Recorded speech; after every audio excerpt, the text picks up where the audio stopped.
Hello everyone, welcome to the Bengal cop Akash. আমি তোমাদের আকাশ sir. তো ইতিহাসের পরবর্তী চ্যাপ্টারে আমি ভিডিও নিয়ে আসলাম। আজকে আমরা প্রাচীন ভারতের ইতিহাস শুরু করেছিলাম, তো আজকে তার পরবর্তী চ্যাপ্টার আমরা শুরু করব। আজকে চ্যাপ্টারের নাম হলো রাজনৈতিক আধিপত্যের যুগ। এই রাজনৈতিক আধিপত্যের যুগে আমরা কি কি পড়ব? আমরা প্রথমে তো ষোড়শ মহাজনপদ পড়ব। কোন মহাজনপদের কি কি বৈশিষ্ট্য এবং কোনটা উত্তরে, কোনটা দক্ষিণে, কোনটা গণতান্ত্রিক, কোনটা প্রজাতান্ত্রিক, এগুলো পড়ব। এর পরবর্তী যে মগধ, ষোড়শ মহাজনপদের মধ্যে একটি মহাজনপদ মগধ, সেই মগধে কোন কোন রাজারা রাজত্ব করেছিল, কোন কোন রাজবংশ পরপর রাজত্ব করেছিল, সেগুলো আজকে আমরা পড়ব। তো আজকের ক্লাসটা একটু বড় হবে এবং একটু গুরুত্বপূর্ণ হবে, কারণ আমি ষোড়শ মহাজনপদ এবং এই মগধের ইতিহাস একসাথে কমপ্লিট করে দিচ্ছি। তো এখানে আমি কিছু ছবি রেখেছি। ডান দিকে এই পাশে রয়েছে হলো আমাদের ষোড়শ মহাজনপদ, এই পাশে মস্তকহীন কনিষ্কের ছবি, আর এদিকে মুদ্রা। শুরু করা যাক। ষোড়শ মহাজনপদ। দ্য আঙ্গুত্রা নায়িকা গ্রন্থে ষোড়শ মহাজনপদে উল্লেখিত আছে। তা কোন গ্রন্থে ষোড়শ মহাজনপদে উল্লেখ আছে? আঙ্গুত্রা নায়িকা। সবার প্রথমে ষোড়শ মহাজনপদ কী? তো সেই সময় আমাদের ভারতে বিভিন্ন অংশ মহাজনপদে ভাগ ছিল। টোটাল 16টি মহাজনপদ ছিল, সেজন্য এর নাম ষোড়শ মহাজনপদ। ষোড়শ মহাজনপদ মানে 16টি মহাজনপদ।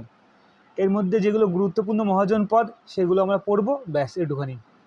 সবচেয়ে শক্তিশালী মহাজনপদগুলি ছিল মগধ, কৌশল, বৎস এবং অবন্তী। তাদের শক্তিশালী মহাজনপদগুলির নাম কি ছিল? 16টি মহাজনপদের মধ্যে মগধ, কৌশল, বৎস, অবন্তী। বিজয়ী ও মল্ল গণতান্ত্রিক রাজ্য অর্থাৎ প্রজাতন্ত্র প্রতিষ্ঠিত ছিল। এই কোশ্চেনটা বারবার আসে এবং এসেও গেছে যে প্রজাতন্ত্র প্রতিষ্ঠিত দুটি ষোড়শ মহাজনের পদের নাম বলো। সেটা হবে বিজয়ী এবং মল্ল। দক্ষিণ ভারতে অবস্থিত একমাত্র ষোড়শ মহাজন পদ ছিল অশোক। 3টে স্টার।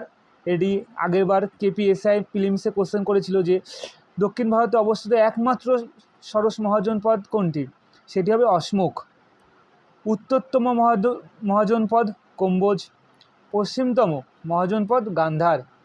দক্ষিণতম মহাজনপদ অশোক, আগে পড়লাম, এবং এর একমাত্র দক্ষিণে অবস্থিত একটি মাত্র মহাজনপদ, সেটি কি? অশোক, বারবার পরীক্ষা আসে। পূর্বতম মহাজনপদ অঙ্গ, এবং মগধের রাজধানী কি ছিল? রাজগীর। বারবার জিজ্ঞাসা করে যে মগধের রাজধানী কি। এই সকল 16টি মহাজনপদে রাজধানী আছে এক একটা, কিন্তু সবগুলো আমাদের পড়া লাগবে না, আমাদের খালি মগধেরটা জানলেই হবে। তো মগধের রাজধানী কি ছিল? রাজগীর। পরবর্তীতে এই হলো ষোড়শ মহাজনপদ। আমাদের ষোড়শ মহাজনপদ থেকে আমাদের এইটুখানি পড়তে হবে, এর বেশি আমাদের পিআরবি কোশ্চেন করে না। কোশ্চেন করলে বারবার এই 3টে কোশ্চেনে আসবে। দক্ষিণে কোনটি? সেটা হবে অশোক। বিজয়ী মল্ল হলো মানে প্রজাতন্ত্র প্রতিষ্ঠিত, ব্যাস। আর কটি মহাজনপদ? 16টি মহাজনপদ। এবার আসি মগধের ইতিহাস। এই মগধ নামক যে ষোড়শ মহাজনপদ ছিল, সেখানে বিভিন্ন রাজবংশ তাদের রাজত্ব করেছে, সেই সম্বন্ধে আমরা পড়ব। পরপর আমি রাজবংশের নাম রেখেছি এবং এর সম্বন্ধে আমরা পড়ব। যে রাজবংশগুলো বেশি গুরুত্বপূর্ণ সেগুলো আমি বেশি সময় দেবো, আর যেগুলো কম গুরুত্বপূর্ণ আমি সেগুলো কম সময় দেবো।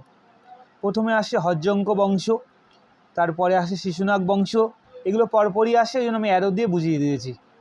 শিশুনাগের পর আসলো নন্দ বংশ, নন্দর পরে মৌর্য বংশ, মৌর্যের পরে শুঙ্গ বংশ, এর পরবর্তীতে আমাদের কুষাণ বংশ, সাতবাহন বংশ এবং সর্বশেষ গুপ্ত বংশ। তো আমাদের হর্যঙ্ক বংশটা শুরু হোক।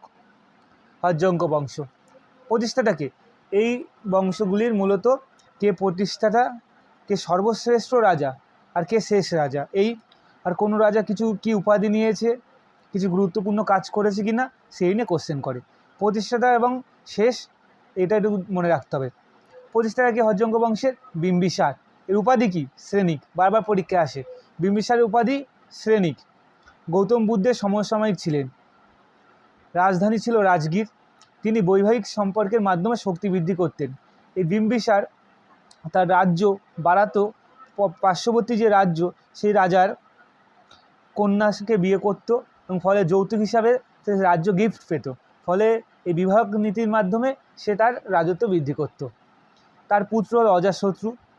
তো পড়ি, তিনি বিম্বিসারের পুত্র অর্থাৎ অজাতশত্রু। বিম্বিসারের পুত্র অজাতশত্রু, তার উপাধি কি? বারবার পরীক্ষা আসে কুনিক। বিম্বিসারের উপাধি শ্রেণিক, অজাতশত্রুর আমাদের উপাধি কুনিক, এই দুটো কিন্তু ডবল স্টার। পরবর্তীতে আসছে গৌতম বুদ্ধের মহাপরিনির্বাণ তার সময় ঘটে 486 খ্রিস্টপূর্বাব্দ। এই অজাতশত্রুর আমলে গৌতম বুদ্ধের মহাপরিনির্বাণ অর্থাৎ মৃত্যু। গৌতম বুদ্ধের জন্মকে কি বলে, ধর্মপ্রচারকে কি বলে, গৃহত্যাগকে কি বলে এবং মৃত্যুকে কি বলে আমাদের কমেন্ট করবে। কিন্তু আমি আজ এটাই বলে দিলাম যে মৃত্যুকে কি বলে, মহাপরিনির্বাণ। নির্বাণ লাভ হলে যখন জ্ঞান লাভ করে, আর মহাপরিনির্বাণ মানে যখন মারা যায়। তো গৌতম বুদ্ধ মারা যায় কার সময়, অজাতশত্রুর আমলে। তিনি প্রথম সম্মেলন আহ্বান করেছিলেন, আমরা বৌদ্ধ ধর্ম পড়ার সময় দেখেছিলাম তিনি প্রথম সম্মেলন আহ্বান করেছিলেন। এটি রাজগৃহে হয়েছিল 483 খ্রিস্টপূর্বাব্দে। এবার অজাতশত্রুর পুত্র উদয়ভদ্র বা উদয়ীন। অজাতশত্রুর পুত্র উদয়ভদ্র হলেন মগধের প্রথম রাজা, যিনি গঙ্গা ও সোন নদীর সঙ্গমস্থলে পাটলিপুত্র রাজধানী স্থানান্তর করেছিলেন। পাটলিপুত্র শহর কে প্রতিষ্ঠা করে, বারবার পরীক্ষা আসে, উদয়ভদ্র বা উদয়ীন। এই হর্যঙ্ক বংশের শেষ রাজা ছিলেন, তো হর্যটা স্পেলিং ভুল আছে, এখানে হবে হর্যঙ্ক বংশের শেষ রাজা ছিলেন নাগদশক।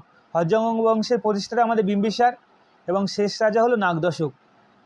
তার মন্ত্রী শিশুনাগকে হত্যা করে এবং সিংহাসনে বসেন। তার মন্ত্রী শিশুনাগ তাকে হত্যা করে এবং সিংহাসনে বসে।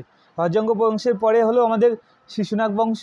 তা লাস্টে যে ছিল আমাদের নাগদশক, হর্যঙ্ক বংশের আমাদের রাজা, তার যে সেনাপতি ছিল নাগদশক, সে একে মেরে, অর্থাৎ আমাদের নাগদশককে মেরে নিজে, নাগদশক না ভুল বললাম আমি, সে আমাদের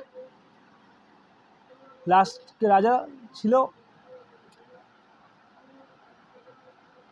হ্যাঁ নাগদশক, নাগদশককেই মেরে শিশুনাগ, আমার কনফিউশন হয়ে গেল, সরি।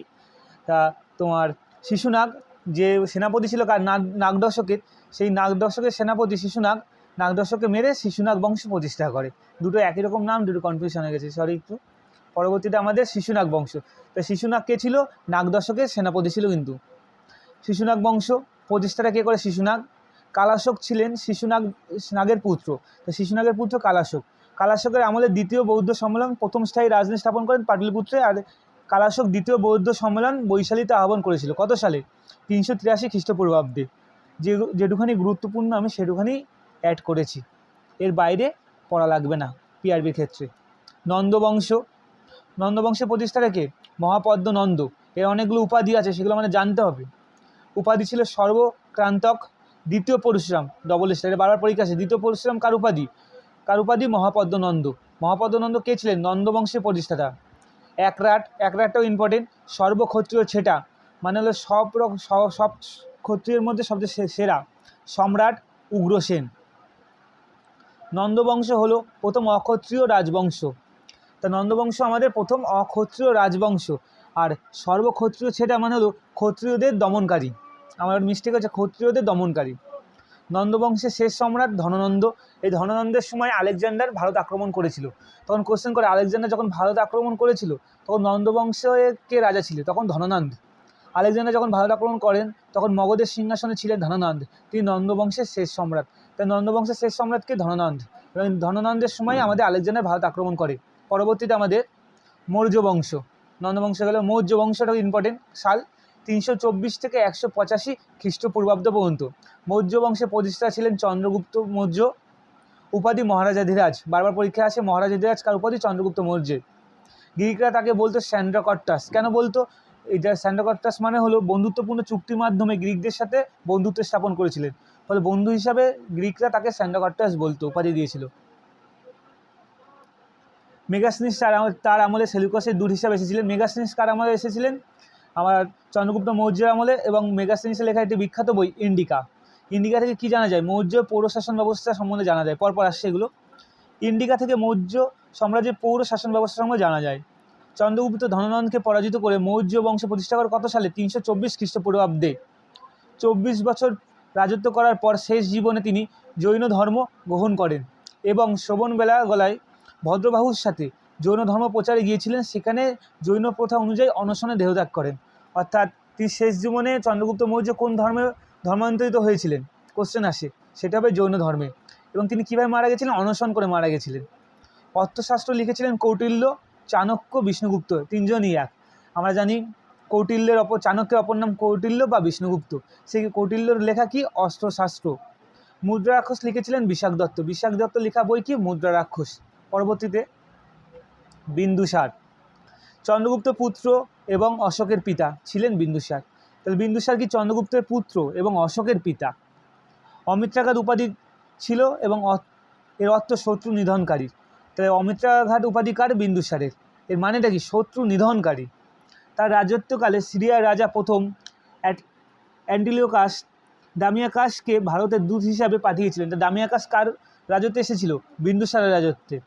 তিনি আজীবক সম্প্রদায় ধর্ম পালন করেছিলেন। তা আজীবক সম্প্রদায়ের ধর্ম তিনি পালন করেছিলেন। পরবর্তী বিন্দুসারের পুত্র সম্রাট অশোক, এবং অশোক থেকে আমাদের পিআরবি কোশ্চেন করে। সিংহাসন আহরণ করে 273 খ্রিস্টপূর্বাব্দে। রাজ্য অভিষেক ঘটে, অর্থাৎ রাজ্য অভিষেক কত সালে ঘটে? সিংহাসন অধিকার করার কিছুদিন পর। কতদিন পর? 669 খ্রিস্টপূর্বাব্দে। অশোকের শিলালিপি আমাদের ব্রাহ্মী, খারিষ্ট এবং আরমাইক ও গ্রিক ভাষা লেখা হতো। তার মধ্যে ব্রাহ্মী ভাষাটা বেশি গুরুত্বপূর্ণ। অশোকের লিপি পাথরুদ্ধ করে জেমস প্রিন্সেপ কত সালে? 1837 সালে। অশোকের গুরু ছিলেন উপগুপ্ত। তো অশোকের গুরুর নাম কি? উপগুপ্ত। কলিঙ্গ যুদ্ধ হয়েছিল 261 খ্রিস্টপূর্বাব্দে। এই যুদ্ধের পর অশোক বৌদ্ধ ধর্ম অনুসরণ করে। কথিত আছে কলিঙ্গের যুদ্ধে এত রক্তপাত হয়েছিল যে নদী রক্তের রঙে ভরে গেছিল। ফলে সম্রাট অশোকে দেখে বিবেক জাগে এবং সে আর হত্যা করবে না, পরবর্তীতে ধর্মপ্রচার শুরু করে। বৌদ্ধ ধর্ম মহাপাত্র নিয়োগ করে, আমরা পরে দেখব। তো আর হত্যা বন্ধ করে দেয়, যুদ্ধ বন্ধ করে দেয় এবং বৌদ্ধ ধর্মে ধর্মান্তর হয়ে যায়। সম্রাট অশোক ধর্ম প্রচারের জন্য বৌদ্ধ ধর্ম নেওয়ার পর ধর্ম প্রচারের জন্য এজেন্ট নিয়োগ করে। সেই এজেন্টের নাম কি? ধর্ম মহাপাত্র নিয়োগ করেন। পাটলিপুত্রে তিনি 250 খ্রিস্টপূর্বাব্দে তৃতীয় বৌদ্ধ সম্মেলন আহ্বান করেন। আমরা বুদ্ধ ধর্ম পড়ার সময় দেখেছি। তার রাজত্বকালে তিনি পশুবধ বন্ধ করে দিয়েছিলেন। কত সাইকোলজি পরিবর্তন হয়েছিল যুদ্ধের পরে, যে পশুবধ বন্ধ করে দিয়েছিলেন। জীবজন্তুর জন্য যে সময় দাতব্য চিকিৎসালয় স্থাপন করেন। সাঁচি স্তূপ, সারনাথে অবস্থিত অশোক স্তম্ভ মৌর্য যুগের শ্রেষ্ঠ শিল্প নিদর্শন। মৌর্য বংশের শেষ সম্রাট বৃহদ্রথ। তো বৃহদ্রথের সেনাপতি পুষ্যমিত্র শুঙ্গ বৃহদ্রথকে হত্যা করে মগধের শুঙ্গ বংশ প্রতিষ্ঠা করে। আগের মতোই ঘটনা, যে সেনাপতি থাকে সেই রাজাকে মেরে পরবর্তী বংশ প্রতিষ্ঠা করে। এটা পরপর চলে আসছে। তো আমাদের এই বৃহদ্রথ, মৌর্য বংশের শেষ সম্রাট বৃহদ্রথ, এই সেনাপতি ছিল আমাদের পুষ্যমিত্র শুঙ্গ। এই পুষ্যমিত্র শুঙ্গ বৃহদ্রথকে হত্যা করে শুঙ্গ বংশে প্রতিষ্ঠা করে।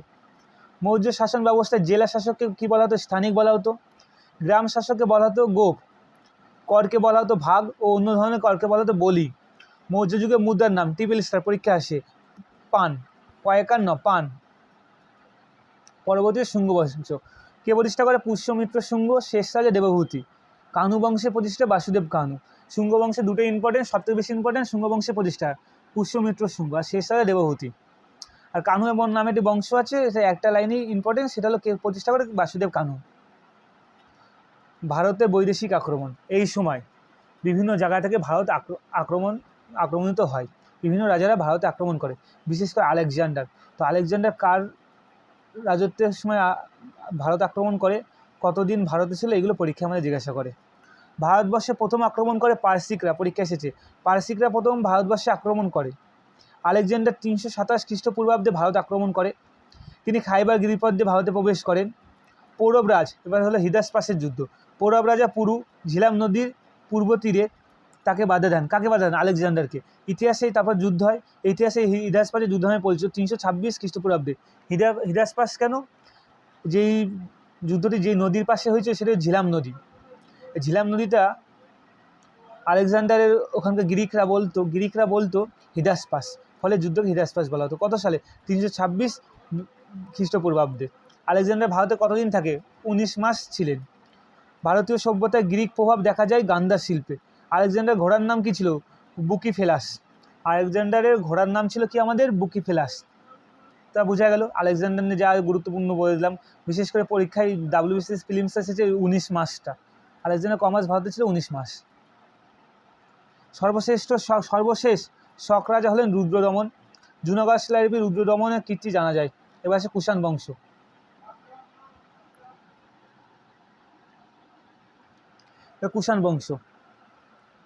কুষাণ বংশে কুষাণরা হলো ইউচি জাতিভুক্ত।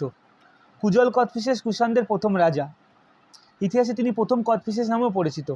দ্বিতীয় কথফিসেস ছিলেন কুজল কথফিসেসের পরবর্তী রাজা। কুষাণরা ভারতে স্বর্ণমুদ্রা চালু করে। কুষাণ বংশের মধ্যে কনিষ্ক খুব গুরুত্বপূর্ণ, যেটা পড়ব আমরা, এবং কুষাণরা ভারতে স্বর্ণমুদ্রা চালু করে। কনিষ্ক খুবই গুরুত্বপূর্ণ। সিংহাসন আরোহণ করে 78 খ্রিস্টাব্দে। সিংহাসন আরোহণের বছরে থেকে কনিষ্ক শকাব্দ প্রচলন করে। আমি পরে লিখে দেবো যে শকাব্দ কবে, গুপ্তাব্দ কবে, হর্ষাব্দ কবে, সব আমি এক জায়গায় লিখে দিয়েছি। শকাব্দ কত সালে? 78 খ্রিস্টাব্দে কনিষ্ক সিংহাসনে বসার পরে শকাব্দ নতুন বছর গণনার পদ্ধতি চালু করে। কনিষ্ক ছিলেন কুষাণ বংশের সর্বশ্রেষ্ঠ রাজা। কনিষ্কের রাজধানী ছিল পুরুষপুর বা পেশোয়ার। পরীক্ষায় বারবার আসে কনিষ্কের রাজধানী কি? পুরুষপুর বা পেশোয়ার। কনিষ্ককে দ্বিতীয় অশোক বলা হয়। কাকে দ্বিতীয় অশোক বলে? কনিষ্ককে। কে বলেছেন? স্মিথ, ভিএন স্মিথ বলেছেন। চতুর্থ বৌদ্ধ সম্মেলন আহ্বান করেছিলেন 78 খ্রিস্টাব্দে, জানি আমরা সবাই। গান্ধার শিল্প কুষাণ যুগে একটি অমর সৃষ্টি। গান্ধার শিল্প কি? গ্রিক, রোমান, ভারতীয় শিল্পকার সমন্বয়ে গঠিত একটি শিল্প। কনিষ্কের ব্যক্তিগত চিকিৎসক কে ছিলেন? বারবার পরীক্ষা আসে, চরক ছিলেন। চরক রচনা করেন চরক সংহিতা। তিনি ছিলেন আয়ুর্বেদের জনক। তো আমরা জানি আয়ুর্বেদের জনককে চরক।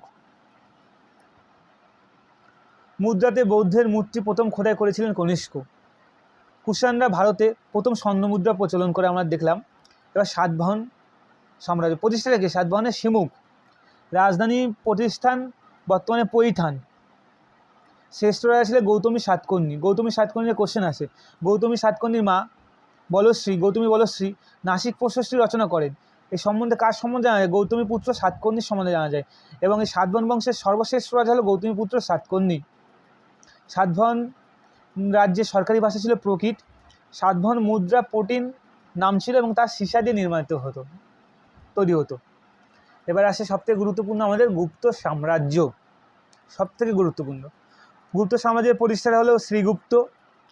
তার পরবর্তী রাজা প্রথম চন্দ্রগুপ্ত। গুপ্ত বংশের প্রথম শক্তিশালী রাজা। উপাধি ছিল মহারাজা ধীরাজ। প্রথম চন্দ্রগুপ্ত 320 সালে সিংহাসনে বসেন এবং গুপ্তাব্দ চালু করেন। 320 সালে প্রচলন করেন। তিনি লচ্ছবী রাজকন্যা কুমার দেবীকে বিবাহ করেন। তার স্ত্রীর নাম কি ছিল? কুমার দেবী। তিনি গুপ্ত সাম্রাজ্যের প্রকৃত প্রতিষ্ঠা। গুপ্ত সাম্রাজ্যের প্রথম রাজা হলো শ্রীগুপ্ত। এবং প্রকৃত প্রতিষ্ঠা বলতে গেলে আমাদের কাকে বলবো? আমরা বলবো প্রথম চন্দ্রগুপ্ত। প্রথম চন্দ্রগুপ্তের পুত্র সমুদ্রগুপ্ত। সমুদ্রগুপ্ত লচ্ছবী রাজকন্যা কুমারী দেবীর সন্তান। এই জন্য তিনি লচ্ছবী দেহত্রী। সমুদ্রগুপ্তের অপর নাম লচ্ছবী দেহত্রী বলা হতো। গুপ্তদের রাজধানী ছিল পাটলিপুত্র। বারবার পরীক্ষা আসে গুপ্তদের রাজধানী। এবং সরকারি ভাষা ছিল, আমাদের মনে রাখতে হবে, পরে লেখা আছে সংস্কৃত। এটা কোশ্চেন এসেছে আমাদের কনস্টেবলে। সমুদ্রগুপ্তকে ভারতে নেপোলিয়ান বলে। এটা কমন কোশ্চেন। ভারতের Napoleon of India, Napoleon of India কাকে বলে? ভারতের নেপোলিয়ান কে? সমুদ্রগুপ্ত। এটি বলে কে বলেছেন? ভিএন স্মিথ বলেছেন। উপাধি সমুদ্রগুপ্ত উপাধি ছিল কবিরাজ। বিক্রমাঙ্ক সর্বরাজ্য ছেতা। সর্বগুণে অধিকারী হয় তিনি কবিরাজ নামে খ্যাত ছিলেন। সমুদ্রগুপ্তের সভাকবি কে? হরিসেন। কি লিখেছেন? এলাহাবাদ প্রশস্তি। কার সম্বন্ধে জানা? সমুদ্রগুপ্তের সমাজ। সমুদ্রগুপ্তের সভাকবি কে ছিলেন? হরিসেন। তার লেখা প্রশস্তি কি? এলাহাবাদ প্রশস্তি। বারবার পরীক্ষা আসে। সমুদ্রগুপ্তের পরে আসে দ্বিতীয় চন্দ্রগুপ্ত, গোল্ডেন এজ। উপাধি বিক্রমাদিত্য। দ্বিতীয় চন্দ্রগুপ্তের উপাধি কি? বারবার পরীক্ষা আসে, বিক্রমাদিত্য। শকদের উচ্ছেদ করে তিনি শকারী উপাধি নিয়েছিলেন। এর মানে শকদের শত্রু। তাহলে শকারী কাকে বলা হয়? দ্বিতীয় চন্দ্রগুপ্তকে শকারী বলা হয়। কেন? তাই ভারত থেকে শকদের উচ্ছেদ করেছিলেন। তার রাজ্যসভায় মানে তার যেই সভা ছিল, তার নবরত্ন বিরাজ করত। কালিদাসকে ভারতের শেক্সপিয়ার বলা হয়, আমরা জানি। কবি বীরসেন মন্ত্রী ছিলেন। তাহলে আমাদের মন্ত্রী কে ছিলেন? তার কবি বীরসেন। দ্বিতীয় চন্দ্রগুপ্তের সময় ভারতে আসেন ফাহিয়েন। খুবই গুরুত্বপূর্ণ। ফাহিয়েন কার রাজত্বকালে এসেছে? দ্বিতীয় চন্দ্রগুপ্ত। তার লেখা বই ফু কুও কিং। এটা চাইনিজ ট্রাভেলার। সেই সময় বিখ্যাত বন্দর ছিল তাম্রলিপ্ত। গুপ্ত যুগে বিখ্যাত বন্দরের নাম কি? তাম্রলিপ্ত। গুপ্ত যুগের সরকারি ভাষা কি? সংস্কৃত। পরীক্ষা এসেছে, 4টে স্টার দিয়েছি আমি। এবার তারপরে আসে কুমারগুপ্ত। উপাধি মহেন্দ্রদিত্য। নালন্দা বিশ্ববিদ্যালয় প্রতিষ্ঠা করেন। কুমারগুপ্ত কি প্রতিষ্ঠা করেন? নালন্দা বিশ্ববিদ্যালয় প্রতিষ্ঠা করেন। তারপরে এসেছেন স্কন্দগুপ্ত। ভারতের রক্ষাকর্তা বলা হয়। কেন? তিনি হুন আক্রমণ প্রতিহত করেছিল। বারবার পিআরবি কোশ্চেন করে যে ভারতের রক্ষাকর্তা কাকে বলা হয়? এ বলা হয় স্কন্দগুপ্তকে। কেন? তিনি হুন আক্রমণ প্রতিরোধ করেছিলেন। ভারতের নেপোলিয়ান কাকে বলা হয়? সমুদ্রগুপ্তকে। ভারতের রক্ষাকর্তা স্কন্দগুপ্তকে। শকারীকে কমেন্ট করবার তোকে পড়ালাম। শকারী কাকে বলা হয়? তিনি সুদর্শন বাঁধের পুনর্নির্মাণ করেছিলেন। গুপ্ত বংশের শেষ রাজা ছিলেন কে? জীবিত গুপ্ত, নাম জীবিত কিন্তু শেষ রাজা। অজন্তা ইলোরা চিত্রগুলি মহারাষ্ট্রে অবস্থিত, আমাদের অজন্তা ইলোরা গুহা, এতে গুপ্ত যুগেরই বৈশিষ্ট্য দেখা যায় এর মধ্যে। এবার আমাদের যে নবরত্ন বিরাজ করতো, সেই নবরত্নের মধ্যে একজন ছিল কালিদাস। কালিদাসের বিভিন্ন লেখা বইতে কোশ্চেন করে। কী কী বই?